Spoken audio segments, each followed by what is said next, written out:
If Jesus can't save these hoes, why are you trying? What make you think you greater than Jesus, nigga? This video is made for all the delusional modern women out there who, after all these years of vomiting feminist propaganda, still have the audacity to say things like, "Where have all the good men gone?" Chances are, you already know the answer to that, but as with most things, you hoes don't want to hear the truth, and you want no accountability for your actions, so you're never going to hear the truth. Statistically speaking, you were probably raised by single mothers yourselves, which means that you had no positive father figure growing up, and if there was a man in the house, he was probably a beta male. So this has led to your woke literature indoctrination, which means that throughout most of your younger female life, you were probably fed feminist mantras like, "Men are useless," and "She don't need no man, she's a boss queen." And all of this led to you living most of your adult lives like some Sex and the City remake. Living this lifestyle, you all denied the fact that any kind of a responsible man was actually needed to raise a child, and even if you had to do it alone, do it broke, and keep doing it, working 3 jobs you hate the rest of your life because you don't need no man, so long as you can go out and drink on the weekend with your bestie bad batches, you got it going on, girlfriend. And that also led you to the lifestyle of the inevitable cock carousel of platforms like THOT and Tinder Sloots. So yes, hopefully the mystery is now solved for all of you gypsies and sirens. This is why you're hitting the wall hard later in your dating and romantic lives, and while real men want absolutely nothing to do with you. Congrats, hoes. Today I'm defeated. Defeated of the feeling of never being enough, of feeling like I'm not the lucky one that gets to find love, and feeling unworthy of love. I think I'm quite lonely, and I feel really bad for saying that because I have friends. It's not that I don't have friends, but everybody grows up and has different interests, and I kind of don't know where I fit in anymore. It's concerning the money, and I also don't. I like to be quite upbeat, even though I am horribly depressed. But I don't know. I just feel really lost. Just thought I'd share it in case you feel the same. Living alone at 33 is really hard. Harder than I care to admit, especially considering a lot of that time alone was during quarantine and I spiraled into a neurotic isolation I now call Sabrin's agoraphobic period of solitude.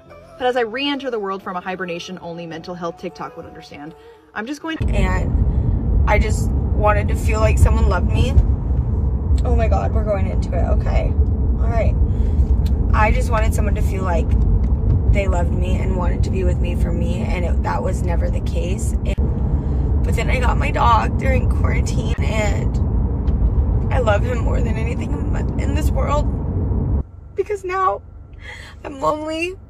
I don't have a place to stay. I don't have any options, and I don't have anywhere to go, and I don't have anybody to turn to. I don't know, I just feel very stagnant in life, and I don't know what I'm doing, and I'm so lost, and I just feel like alone and stressed, and but I have to be here for my dogs, you know? I'm just praying for us because I just want us to be happy. I feel like everybody deserves to be happy.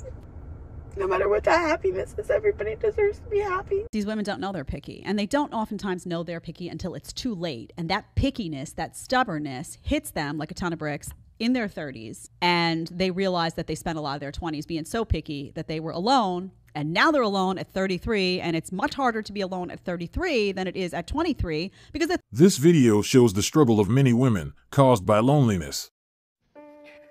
Okay, so is it just me, or do all men not care anymore about dating? Like, if you don't care, that's fine. Like, you don't want to date, that's not for you, you're still finding yourself.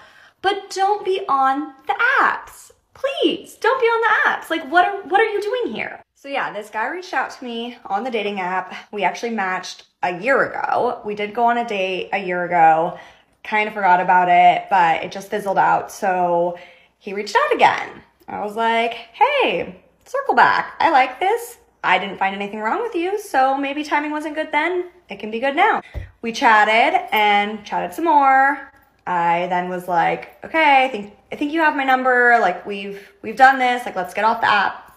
So then he texted me and he was like, oh, I do still have your number. How are you? Still chatting. I'm like, okay. Do you want to go on a date with me? Like, do you want to do this in person? Like, I don't need a pen pal. I don't. So I asked him, I was like, hey, like, are you in town? Like, do you want to get together? Like, go on a date. He then says, yeah, I'm in town until Sunday. I could possibly hang out with you Friday.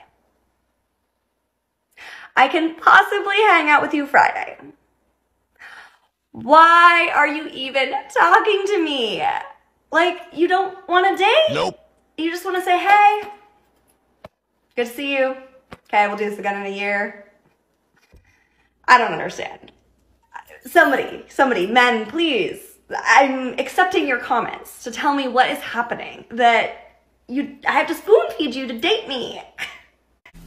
Guys are lying way more than they used to, because they realize that most of you women are sluts. If you say the right thing, they'll be able to have sex with you, and then they get away, they leave, and they don't respect you. They know what you do, but there's no point in a guy calling you on your shit.